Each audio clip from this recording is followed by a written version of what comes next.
जय श्री राधे कृष्णा। नमस्कार साथियों, आप सभी का आपके अपने संपूर्ण भक्ति सागर चैनल परिवार में बहुत बहुत स्वागत है। साथियों, आइए आज आप सब जानेंगे वर्ष 2025 की आंवल की एकादशी व्रत के पारण समय के बारे में। पारण कब और किस चीज़ से किया जाएगा, पारण के समय में क्या करना चाहिए, पारण किस प्रकार से करनी चाहिए, तो आइए जानते हैं इन सबों के बारे में।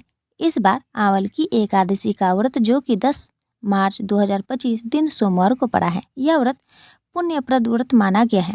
जो भी भक्त सच्ची श्रद्धा के साथ आंवल की एकादशी का व्रत धारण करते हैं, व्रत के नियमों का पालन करते हैं और समय के अनुसार व्रत का पालन करते हैं, तभी जाकर के इस व्रत का पूर्ण फल प्राप्त होता है।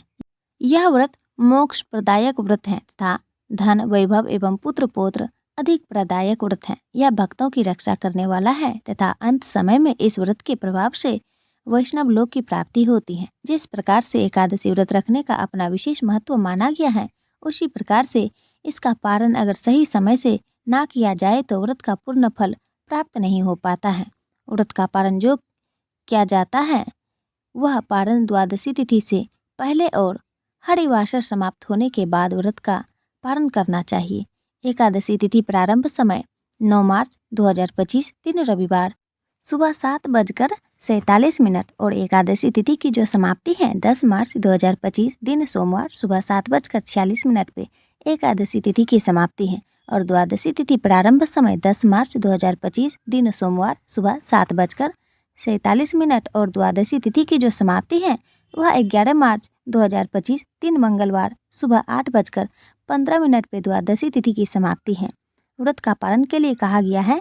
द्वादशी तिथि से पहले और हरिवासर समाप्त होने के बाद व्रत का पारण किया जाता है।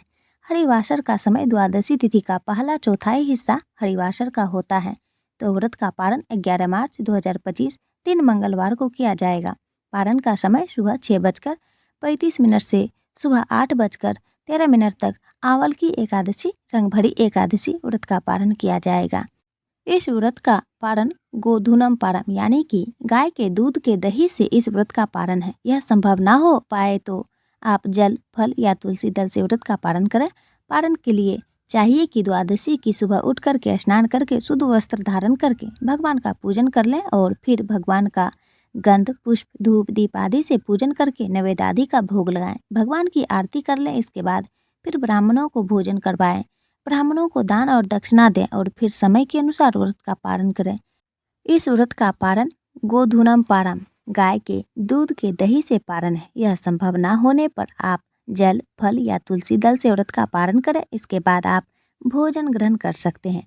तो आशा करती हूँ कि यह जानकारी आपको अच्छा लगा हो। इसी प्रकार से ज्ञानवर्धक जानकारियाँ प्राप्त करते रहने के लिए, व्रत पूजा के बारे में जानने के लिए, कथा को सुनने के लिए संपूर्ण भक्ति सागर चैनल पे अगर आप पहली बार आए हैं तो कृपया कर चैनल को लाल बटन दबा करके सब्सक्राइब करें, साथ में बेल आइकन घंटी को दबाएं ताकि आने वाली वीडियो का नोटिफिकेशन आपको समय से मिलता रहे।